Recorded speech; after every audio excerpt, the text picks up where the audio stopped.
I was wondering if you could kind of walk through some things that you feel make the chicken cock whiskey itself, like the taste and everything, unique and kind of stand out.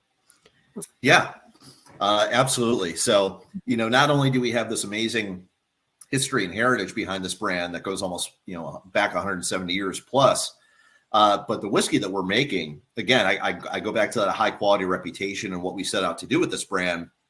It wasn't just a cash grab or to slap labels on good whiskey and just call it a day.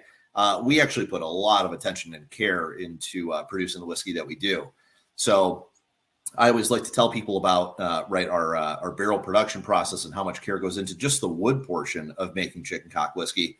Our master distiller is Greg Snyder, and we hired him on to be the master distiller around 2017. Well, Greg has been in the industry for about 46 years now. And he's held various positions throughout his career. He started off at Seagram's when he was 17. He became a bottling line manager and held other roles. He became the managing director in the 1990s for Wild Turkey, a brand that pretty much everybody knows. And he invented Russell's Reserve while he was there, which is a brand that many people love and adore around the country. Mm-hmm. And he was also the master cooper for all of Brown-Forman as well. So all those brands like Jack Daniels and Old Forester and Woodford, anything that had to do with barrels came through Greg.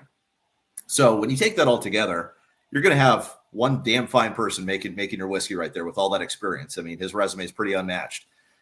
So the reason why I bring that up, though, is because calling back to Greg's cooperage experience, he knows what makes a great barrel. And that is something that can put you above and beyond in taste and quality and flavor. And, Greg is the only master distiller I know of who's physically putting on mud boots and climbing over 400 different American white oak logs to hand select each one. Now, cooperages that make barrels are probably doing that, right? They're probably looking for good quality, but not master distillers, right? Yeah. So the reason why he's doing that, though, what makes a good log, you might ask? When you're looking at the side profile of a log and you're looking at the annual growth rings, he's looking for trees that typically have about 14 growth rings per inch. And the reason why is because that identifies that tree as being a very slow-growing tree. The reason why you'd want a slow-growing tree to make a barrel out of is because all your natural wood sugars and compounds that you want to give your whiskey great flavor and quality are going to be very densely compacted in that tree.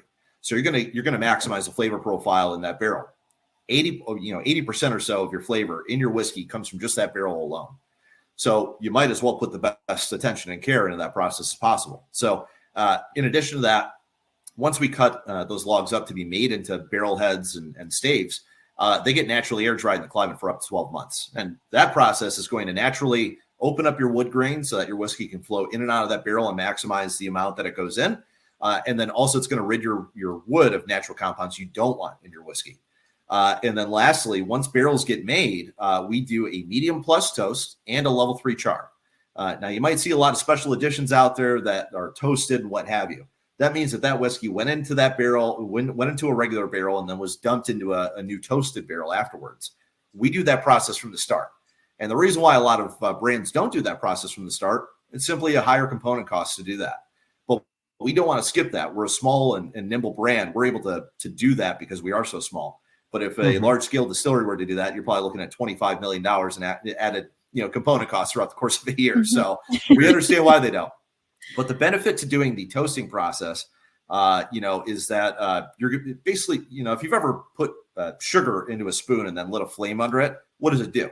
It caramelizes, right? That's the same thing. That's the same intention with doing a toasting. You're going to caramelize all those natural wood sugars and create a ton of flavor within that barrel before whiskey even goes in it. And then we do the level 3 char. We don't want to do anything higher because we're going to burn away all that great flavor we just created in that barrel. So level 3 char is just there to act really as that filter, that natural filter for the whiskey to flow in and out of. So again, just the wood portion alone, the barrel production portion alone, we're putting so much care and effort into that. And that translates into making a great whiskey like we do.